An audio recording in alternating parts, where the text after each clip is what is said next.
Hello students, आज हम 11th class का अगला पार्ट पढ़ेंगे।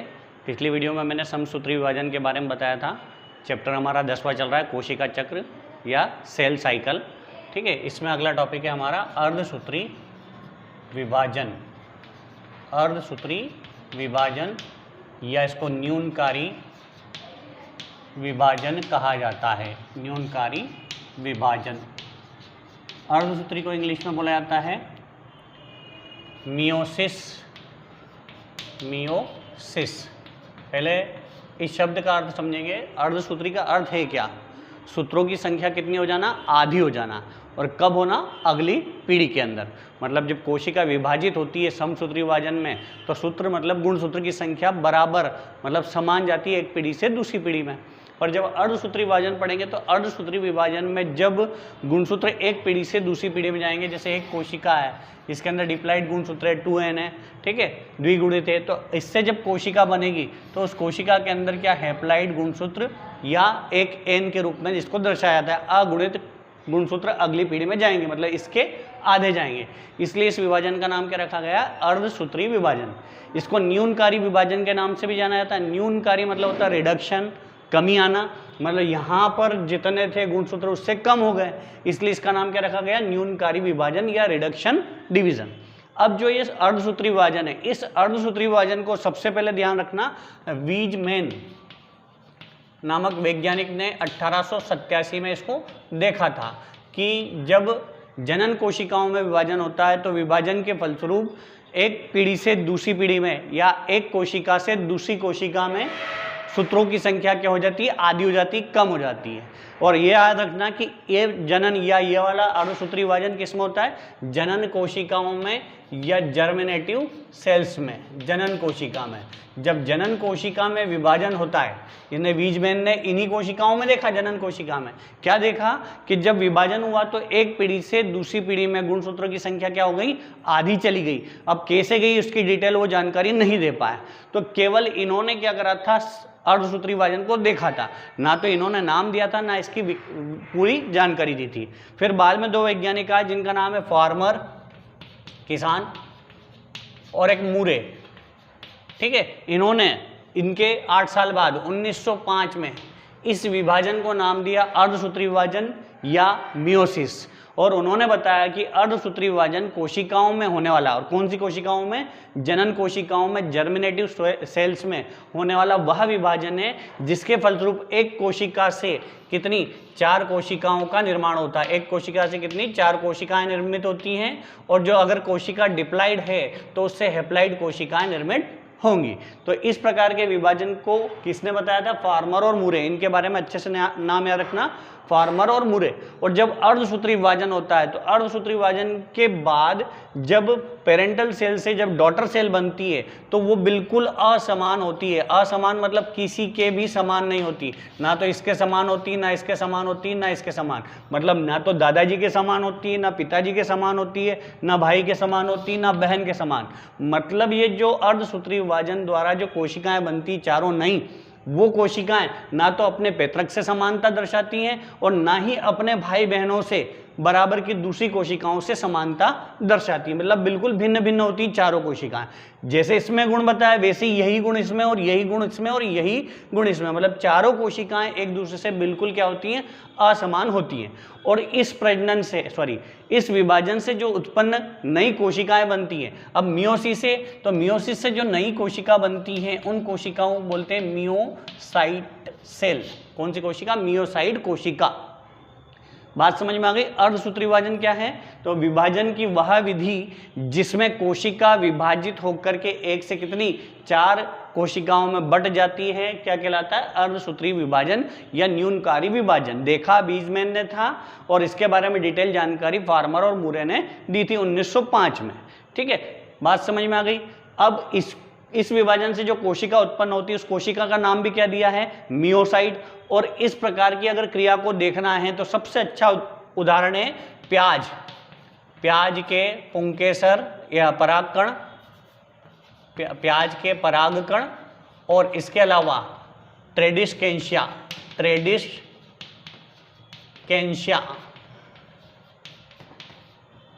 पादप के पराग कणों में। इस क्रिया को प्रयोगशाला में हम कर करके देख सकते हैं। प्रयोगशाला में इन दोनों के अंदर, प्याज के पराग कणों में और ट्रेडिस्केंशिया के पराग कणों में अर्धसूत्री विभाजन को स्पष्ट तौर पर देखा जा सकता है। तो इसकी परिभाषा क्या बताएंगे, एक लाइन में, 2 लाइन में परिभाषा याद रखना है। अर्धसूत्री विभाजन की वह विधि जिसमें कोशिका विभाजित होकर के, ठीक है, कोशिका विभाजित होकर के एक से कितनी 4 कोशिकाएं निर्मित करती हैं, और जो पैतृक कोशिका होती है वो डिप्लाइड होती है और संतति कोशिका हैप्लाइड होती है, मतलब द्विगुणित और अगुणित होती है। तो वह विभाजन जिसमें केंद्रक विभाजित होता है और उसका विभाजन कैसा होता है, रिडक्शनल डिवीजन होता है, मतलब कि हासित विभाजन होता है, जिसके फलस्वरूप एक केंद्रक से 4 केंद्रक बनते हैं अंत में, और एक कोशिका से 4 कोशिका का निर्माण हो जाता है। अब जो अर्धसूत्री विभाजन है, अर्धसूत्री विभाजन की क्रिया 2 चरणों में पूर्ण होती है, थोड़ा सा बड़ी प्रक्रिया है। तो इसमें जो अर्धसूत्री विभाजन है उसको बोलते हैं प्रथम अर्धसूत्री विभाजन या फर्स्ट मियोसिस,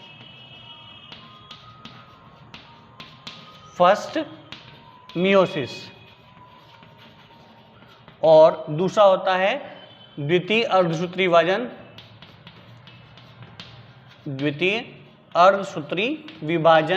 या इसको बोलते हैं सेकंड मियोसिस। जो द्वितीय अर्धसूत्री विभाजन है वो सेम टू सेम होता है समसूत्री विभाजन के समान। हमने पिछली वीडियो में समसूत्री विभाजन या माइटोसिस के बारे में देखा था। मतलब इसके अंदर हमको प्रथम अर्धसूत्री विभाजन को डिटेल में समझना है, क्योंकि प्रथम हो गया तो उससे ही मिलता जुलता, जो हमने पढ़ा था समसूत्री विभाजन, उससे ही मिलता जुलता है द्वितीय अर्धसूत्री विभाजन। तो अर्धसूत्री विभाजन की डेफिनेशन हो गई। अब अर्धसूत्री विभाजन 2 चरणों में हो रहा है। सबसे पहले क्या होगा, प्रथम अर्धसूत्री विभाजन, फिर द्वितीय अर्धसूत्री विभाजन, ठीक है। पर इन दोनों अवस्थाओं के पहले यहां पर भी इंटरफेज आएगी, यहां पर भी इंटरफेज आएगी, फिर अगले पर भी इंटरफेज आएगी। तो इंटरफेज मैंने बता चुका हूं कि 2 विभाजन के बीच की अवस्था को इंटरफेज कहते हैं। मतलब कि इस विभाजन, कौन सा, अर्धसूत्री विभाजन के पहले, प्रथम अर्धसूत्री विभाजन के पहले, प्रथम अर्धसूत्री विभाजन के बाद, द्वितीय अर्धसूत्री विभाजन के पहले और उसके बाद, ठीक है, हर बार कौन सी क्रिया होगी, इंटरफेज की क्रिया होगी। अब इस पूरी प्रक्रिया में सबसे महत्वपूर्ण क्या है, सबसे बड़ी प्रक्रिया है कौन सी, प्रथम अर्धसूत्री विभाजन या फर्स्ट मियोसिस। सबसे बड़ी प्रक्रिया है प्रथम अर्धसूत्री विभाजन या फर्स्ट मियोसिस। अब जो सेकंड मियोसिस है वो तो सेम टू सेम समसूत्री विभाजन के समान है, तो इसमें कुछ अलग से मेरे को बताने की जरूरत नहीं पड़ेगी। थोड़ा इसको आप विशेष तौर पे ध्यान से समझ लेना। प्रथम अर्धसूत्री विभाजन जो है, अर्धसूत्री विभाजन की पहली अवस्था है, बहुत बड़ी जटिल अवस्था है। ये अवस्था जो है 4 चरणों में पूर्ण हो रही है। पहले 2 चरण आएंगे। पहले कौन होगा, कैरियोकाइनेसिस, मतलब किसका विभाजन, केंद्रक का विभाजन। और केंद्रक जब विभाजित होगा तो उसके बाद होगा साइटोकाइनेसिस, कोशिका द्रव्य विभाजन। पहले केंद्रक विभाजित होगा, फिर कोशिका द्रव्य विभाजित होगा। अब केंद्रक विभाजन में भी 4 चरण आपने सुने ही हैं पिछली समसूत्री विभाजन में। नाम सुना है सबने, प्रोफेज, पहली अवस्था का नाम क्या है, प्रोफेज। दूसरी अवस्था का नाम क्या है, मेटाफेज। तीसरी अवस्था का नाम है एनाफेज। चौथी अवस्था का नाम है टीलोफेज। शायद यहाँ नहीं दिखे चौथी, तो चौथी अवस्था है टीलोफेज। 4 अवस्था है, ठीक है। अब जो प्रथम अर्धसूत्री विभाजन है, उस प्रथम अर्धसूत्री विभाजन की जो प्रोफेज अवस्था है वो अत्यंत लंबी अवस्था है, जो कि 5 उप अवस्थाओं में बटी हुई है। इन उप अवस्थाओं को शॉर्टकट में याद रखना, LZPDD और D, 5 उप अवस्थाओं में बटी हुई है। कौन सी, प्रथम अर्धसूत्री विभाजन या प्रथम प्रोफेज अवस्था बोल सकते हैं इसको, ठीक है। इसकी भी प्रोफेज, मेटाफेज, एनाफेज, टीलोफेज, तीनों अवस्था, 4 अवस्था होंगी, पर उनको बोलेंगे prophase second, metaphase second, anaphase second और टीलोफेज सेकंड। और यहाँ पर फर्स्ट मेटाफेज, फर्स्ट एनाफेज और फर्स्ट ही टीलोफेज। तो इसकी जो प्रोफेज फर्स्ट है बहुत ही लंबी प्रक्रिया है, लंबी अवस्था है, जो कि 5 उप अवस्थाओं में पूर्ण होती है। इन 5 उप अवस्थाओं के नाम याद रखना। L से लेप्टोटीन, Z से जाइगोटीन, P से पेकीटीन, डी से डिप्लोटीन और फिर डी से डाइकाइनेसिस,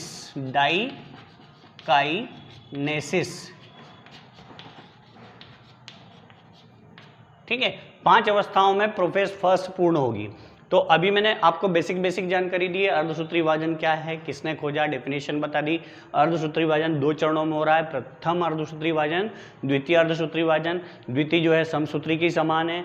प्रथम जो है अर्धसूत्री विभाजन एक बड़ी जटिल प्रक्रिया है, 4 चरणों में पूर्ण हो रही। Prophase, metaphase, anaphase, telophase.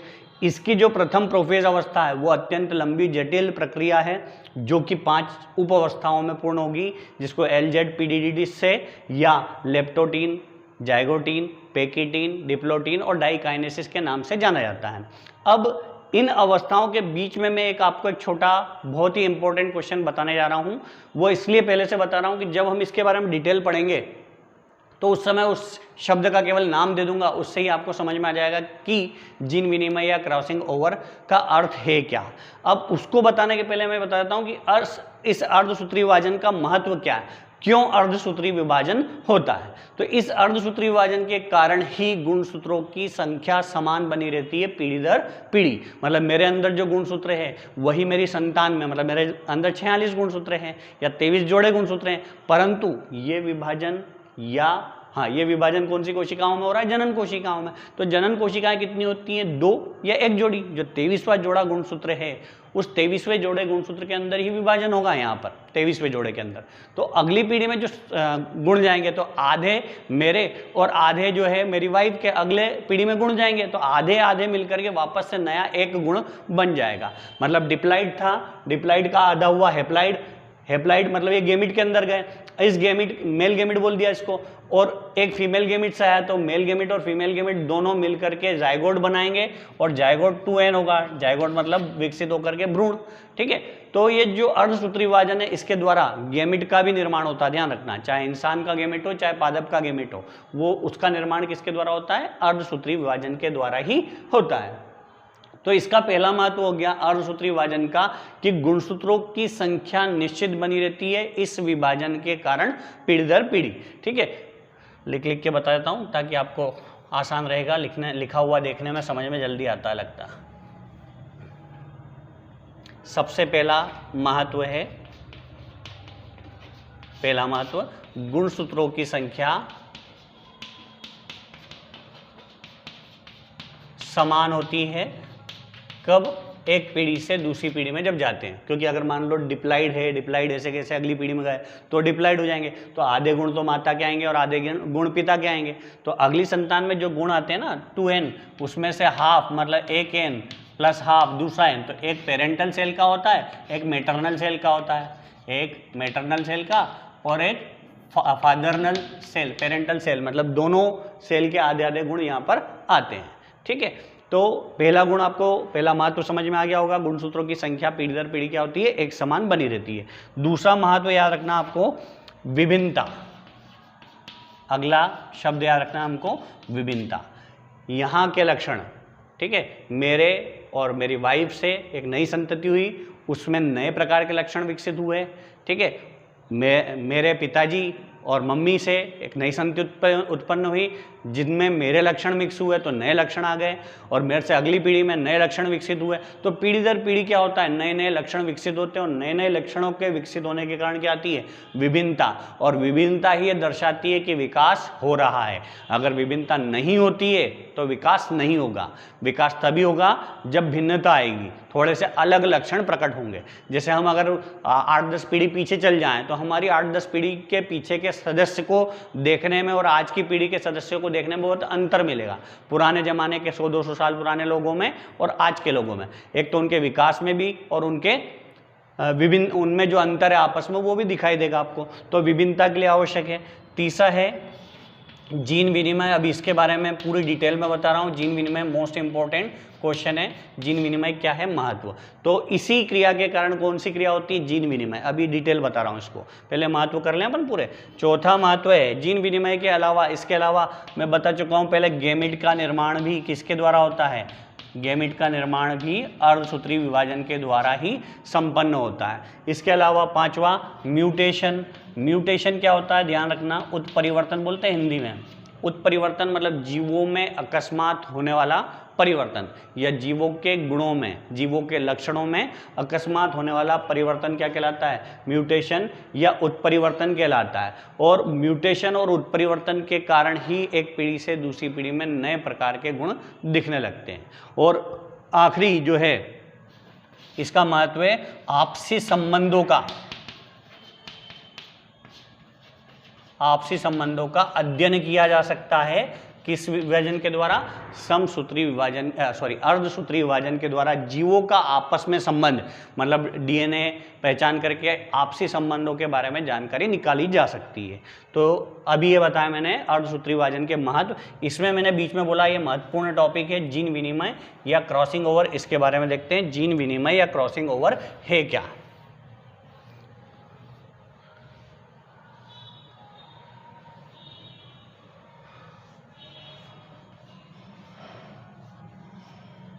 देखना जरा ध्यान से, महत्वपूर्ण क्वेश्चन है। क्वेश्चन बनेगा जीन विनिमय या क्रॉसिंग ओवर क्या है, इसके महत्व बताइए। तो जीन विनिमय या क्रॉसिंग ओवर जो अर्धसूत्री विभाजन है, उस अर्धसूत्री विभाजन की प्रथम प्रोफेज अवस्था है।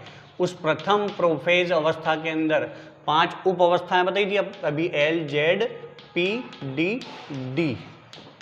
तो इस पैकिटीन अवस्था में घटना घटित होती है जिसे क्या कहा जाता है, जीन विनिमय या क्रॉसिंग ओवर। होती तो पैकिटीन में है परंतु वो अवस्था दिखाई देती कौन सी अवस्था में, उप अवस्था में, डिप्लोटीन उप अवस्था में। ठीक है, पैकिटीन अवस्था में यह घटना घटित होती है पर डिप्लोटीन उप अवस्था में यह दिखाई देती है। ऑब्जेक्टिव में पूछ सकते हैं जीन विनिमय की क्रिया कब दिखाई देती है, तो दिखाई देने वाली बात करते हैं तो डिप्लोटीन अवस्था में। जीन विनिमय की क्रिया कब प्रारंभ होती है, तो पैकिटीन अवस्था में।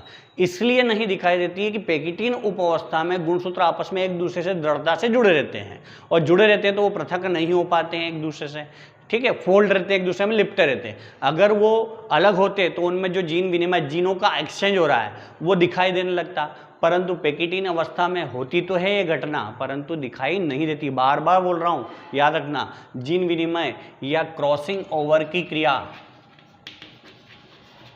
क्रॉसिंग ओवर की क्रिया होती कब है, प्रथम अर्धसूत्री विभाजन की प्रथम प्रोफेज अवस्था की तीसरी उप अवस्था पैकिटीन अवस्था में, परंतु दिखाई देती कौन सी अवस्था में, डिप्लोटीन अवस्था में। अब इस जीन विनिमय के बारे में ध्यान रखना, मॉर्गन नामक वैज्ञानिक ने 1912 में बताया था, जिन्हें आधुनिक अनुवांशिकी, क्या ऑब्जेक्टिव में नोट कर लो, आधुनिक अनुवांशिकी के जनक कहते हैं मॉर्गन को। और प्राचीन की बात करें तो मेंडल जो है अनुवांशिकी के जनक है। और बाद में 1912 में जब इन्होंने जीन विनिमय या क्रॉसिंग ओवर की क्रिया बताई और अलग अलग सिद्धांत दिए मेंडल से, तो उन्हें आधुनिक अनुवांशिकी का जनक जाने लगा। ये कॉपी के ऊपर स्टार लगा के लिख लिया करो जो ऑब्जेक्टिव टाइप लगते हैं।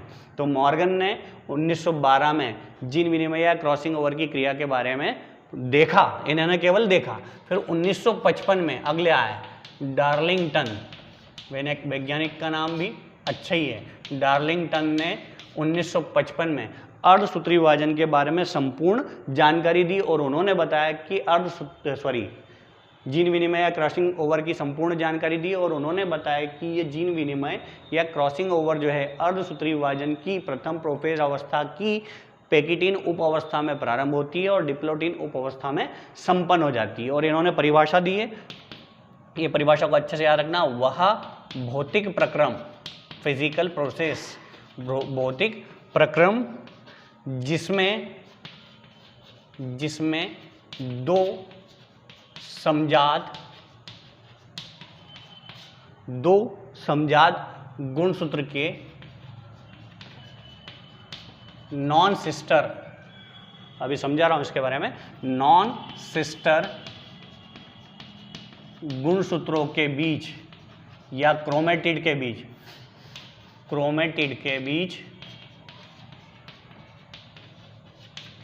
जीन्स की अदला बदली होती है। ठीक है, वह भौतिक प्रक्रम जिसमें दो समजात गुणसूत्र, ध्यान से देखना, एक गुणसूत्र का जोड़ा, एक गुणसूत्र ये है,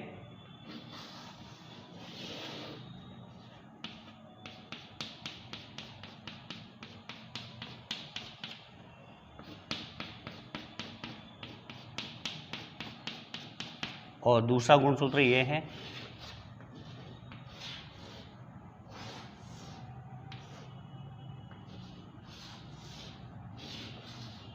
ठीक है, अब वह भौतिक प्रक्रम जिसमें दो समजात गुणसूत्र, समजात मतलब कि एक ही समान गुणसूत्र हो के नॉन सिस्टर, ये दोनों समान गुणसूत्र है, समजात एक समान है, परंतु ये दोनों सिस्टर क्रोमेटिड है, ये दोनों एक दूसरे के सिस्टर क्रोमेटिड है, ये इसका नॉन सिस्टर क्रोमेटिड है, ये इसका नॉन सिस्टर क्रोमेटिड है। अगर दोनों साथ हैं तो सिस्टर क्रोमेटिड, दोनों अलग अलग है तो नॉन सिस्टर। और समजात इसलिए मतलब कि एक ही जाति के जीवों के अंदर बात कर रहे हैं। तो दो समजात गुणसूत्रों के नॉन सिस्टर क्रोमेटिड के बीच जीन्स का आदान प्रदान ही क्या कहलाता है? जीन विनिमय या क्रॉसिंग ओवर होता है। जब पैकिटीन अवस्था प्रारंभ होती है प्रोफेज फर्स्ट की, तो उस समय गुणसूत्र जो है आकर्षण बल के कारण पास पास आते हैं, और पास पास आने के बाद पहली अवस्था में तो ये चित्र बनेगा, हाँ ये चित्र भी बनेगा बेटा, ध्यान रखना, नहीं तो तुम टेस्ट में बोल दोगे सर आपने चित्र का नहीं बोला था। तो मैं बोल रहा हूँ चित्र बनेगा, यही का यही चित्र आप बना देना।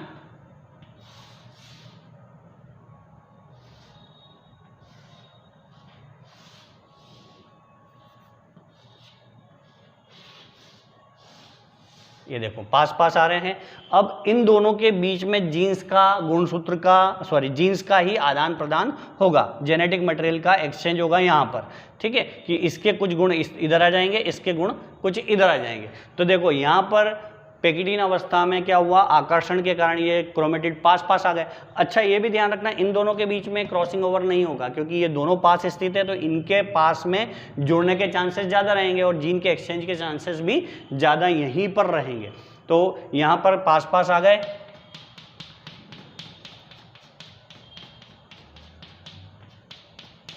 या अपन यहीं पर जोड़ देते हैं, यहाँ पर ये एक दूसरे से जुड़ गए। ठीक है, इसी अवस्था में दोनों पूरी तरह से जुड़ गए। जब ये जुड़ जाएंगे तो जुड़ने के बाद इसके जीन तो इस वाले क्रोमेटिड में और इसके जीन इस वाले क्रोमेटिड में स्थानांतरित हो जाएंगे। जिस स्थान से जुड़े रहेंगे उस स्थान को क्याज्मा, ऑब्जेक्टिव में याद रखना, क्याज्मा कब बनता है? जब क्रॉसिंग ओवर या जीन विनिमय की क्रिया होती है, तो जब दो नॉन सिस्टर क्रोमेटिड जिस स्थान से जुड़ते हैं उस स्थान पर एक विशेष रचना बनती है जिसको क्याज्मा या क्याज्मेटा कहा जाता है। यह ऑब्जेक्टिव में याद रख लेना। अब यहाँ पर जीन विनिमय हो रहा है और जीन विनिमय होने के कारण इधर के गुण इधर और इधर के गुण इधर एक्सचेंज हो गए। तो अब किस प्रकार की गुणसूत्र बन जाएंगे ये देखना आप।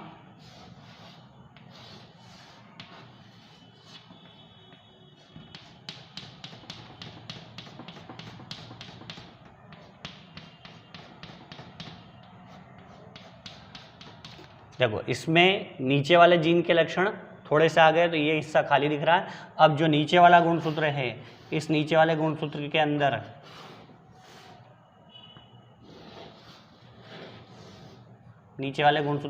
इसके लक्षण चले जाएंगे। तो जब इसके लक्षण चले जाएंगे तो इसके अंदर उसके थोड़े से लक्षण मौजूद है जीन के आदान प्रदान के कारण। तो ये जीन का आदान प्रदान हुआ है जिसके कारण ये वाले गुण इसमें और इधर वाले गुण इधर के इधर, इसके थोड़े से जीन्स इधर और इसके थोड़े से जीन्स इधर एक्सचेंज हो गए। तो जीन का ये आदान प्रदान ही क्या कहलाता है? जीन विनिमय कहलाता है। एक बार फिर से सुन लेना, जीन विनिमय या क्रॉसिंग ओवर क्या है? जीन विनिमय या क्रॉसिंग ओवर के बारे में मतलब देखा तो मॉर्गन ने और डिटेल में अध्ययन करा किसने? डार्लिंगटन ने इसके बारे में डिटेल में जानकारी दी। जीन विनिमय या क्रॉसिंग ओवर प्रथम अर्धसूत्री विभाजन की पैकिटीन अवस्था में प्रारंभ होता है और डिप्लोटीन अवस्था में संपन्न हो जाता है। दिखाई नहीं देता है, डिप्लोटीन अवस्था में ही दिखाई देता है। और जीन विनिमय क्रॉसिंग ओवर क्या है? वह भौतिक प्रक्रम जिसमें दो समजात गुणसूत्रों के नॉन सिस्टर क्रोमेटिड के बीच में जीन्स का क्या होता है? अदला बदली या आदान प्रदान होता है। क्या कहलाता है? जीन विनिमय या क्रॉसिंग ओवर कहलाता है। जैसे उदाहरण के लिए इसको स्मॉल ए स्मॉल बी बोल दिया, इसको कैपिटल ए और कैपिटल बी से दर्शाया। और जब जीन विनिमय होगा या क्रॉसिंग ओवर होगा तो ये तो स्मॉल ए ही रहेगा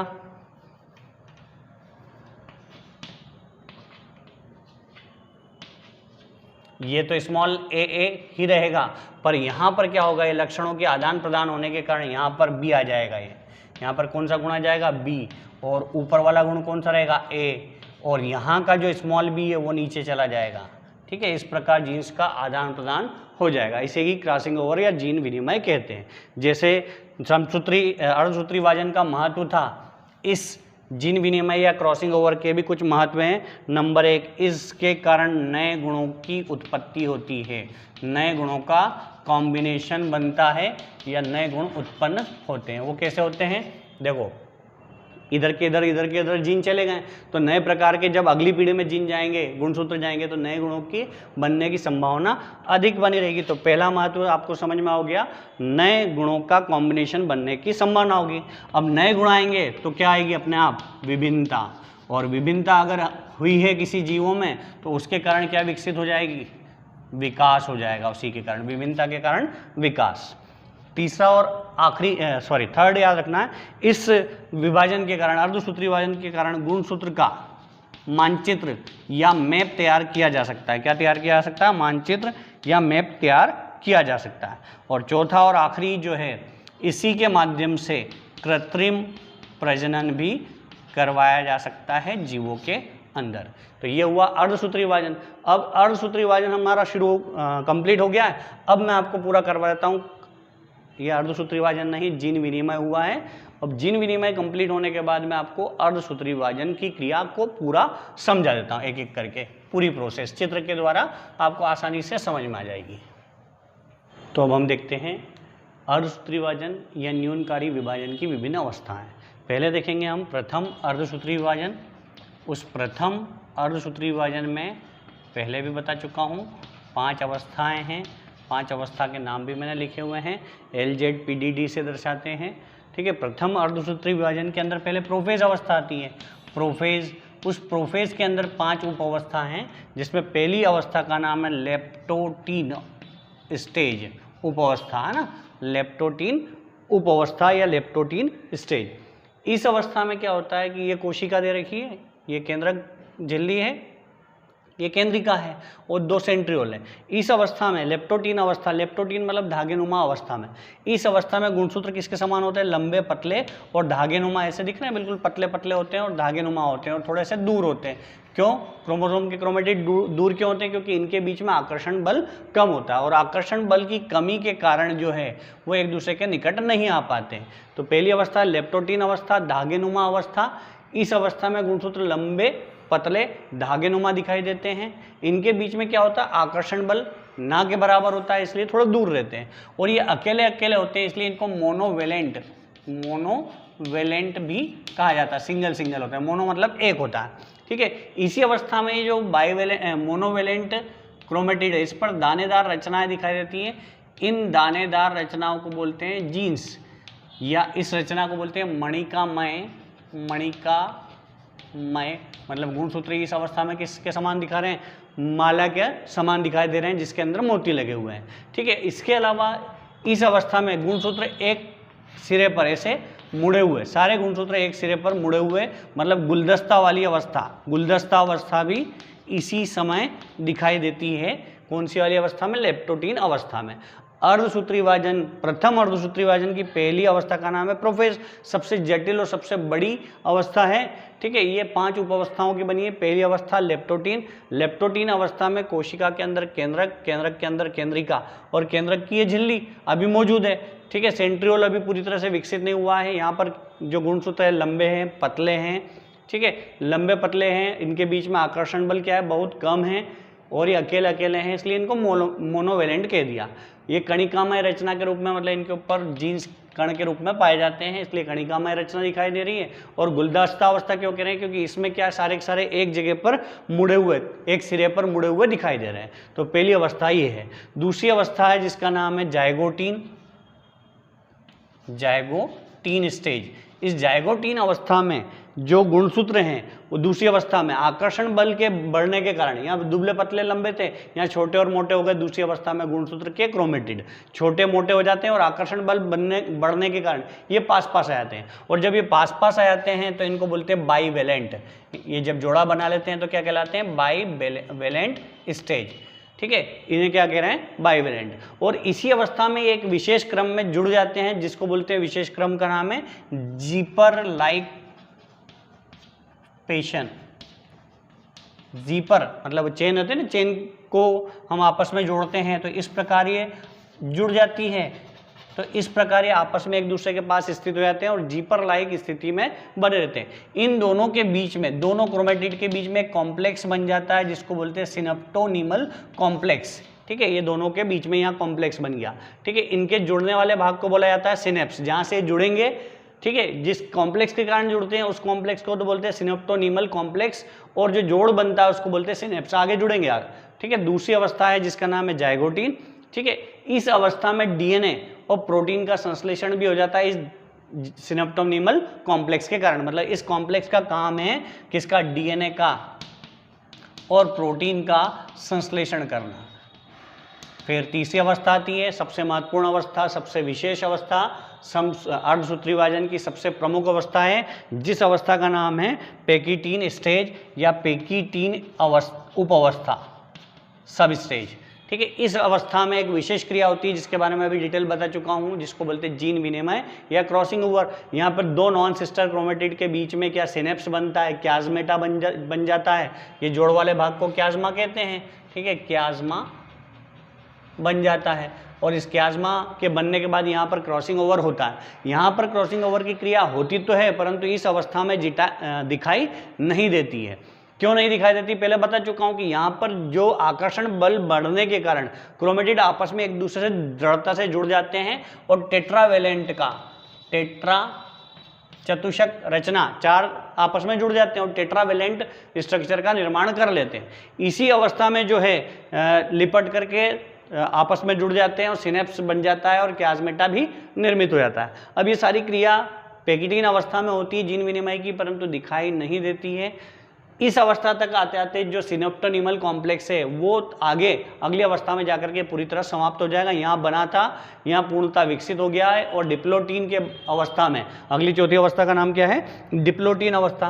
डिप्लोटीन इस अवस्था में आते आते जो है वो कॉम्प्लेक्स पूरी तरह से समाप्त हो जाएगा। यहाँ पर कौन सी क्रिया कंप्लीट हो जाएगी, क्रॉसिंग ओवर या जीन विनिमय की क्रिया संपूर्ण हो जाती है। केंद्रक की झिल्ली पूर्णता विलुप्त होना शुरू हो जाती है। यहाँ पर पूरी तरह से विलुप्त नहीं होती, यहाँ पर विलुप्त होना शुरू हो जाती है। यहाँ पर केंद्रिका थी, यहाँ पर केंद्रिका थी, परंतु यहाँ तक आते आते केंद्रिका क्या हो जाती है, यहाँ तक आते आते केंद्रिका और कौन, केंद्रक झिल्ली दोनों पूरी तरह से समाप्त हो जाते हैं। और इसी अवस्था में जो गुणसूत्र हैं वो टूट करके दोबारा जुड़ जाते हैं। टूटते क्यों है कि इनके बीच में जब आकर्षण बल ज़्यादा बढ़ जाता है तो बल के ज़्यादा बढ़ने के कारण तनाव उत्पन्न होता है, और तनाव के कारण कभी कभी टूट जाते हैं, और टूट करके फिर दूसरे नॉन सिस्टर क्रोमेटिड के साथ जुड़ जाते हैं। तो क्या हो जाती है, जीन की एक्सचेंज हो जाता है, विनिमय हो जाता है। पांचवी और अंतिम अवस्था जिसको बोलते हैं डाइकाइनेसिस। पांचवी अवस्था का नाम क्या है, डाइकाइनेसिस। इस अवस्था तक आते आते पूरी तरह से क्रोमोसोम एक दूसरे से पृथक हो जाते हैं। न्यूक्लियर मेम्ब्रेन भी समाप्त हो जाती है। देखो न्यूक्लियर मेम्ब्रेन, ये मेम्ब्रेन पूरी तरह समाप्त हो गई, न्यूक्लियोलस भी समाप्त हो गया, और दोनों सेंट्रियोल जो है अलग अलग किसका निर्माण करना शुरू कर दिया, यहाँ पर आकर के अलग अलग यहाँ पर भाग में बढ़ जाएंगे और दो केंद्रक का निर्माण हो जाएगा अंदर की ओर। तो ये पहली प्रोफेज अवस्था। प्रोफेज अवस्था के बाद दूसरी मेटाफेज अवस्था, दूसरी अवस्था मेटाफेज। जो मेटाफेज अवस्था वो समसूत्री विभाजन की मेटाफेज अवस्था के ही समान है। ऐसी एनाफेज और ऐसे कैसी सेम टीलोफेज। ठीक है, ये तीनों अवस्था बिल्कुल समसूत्री विभाजन के समान है, जो मैं आपको पहले बता चुका हूं। और इस क्रिया में अंत में क्या होता है कि एक कोशिका के अंदर दो केंद्रक का निर्माण हो जाता है। ठीक है, गुणसूत्र उसमें अपने अपने सेपरेट बन जाते हैं, और फिर इसके बाद केंद्रक विभाजन के बाद कोशिका खांच बना करके अंदर की ओर धंस जाती है, और एक कोशिका से दो कोशिका, मतलब अब साइटोकाइनेसिस हो जाता है, और एक कोशिका से दो कोशिका का निर्माण हो जाता है। तो ये अर्धसूत्री विभाजन की क्रिया संपन्न होती है।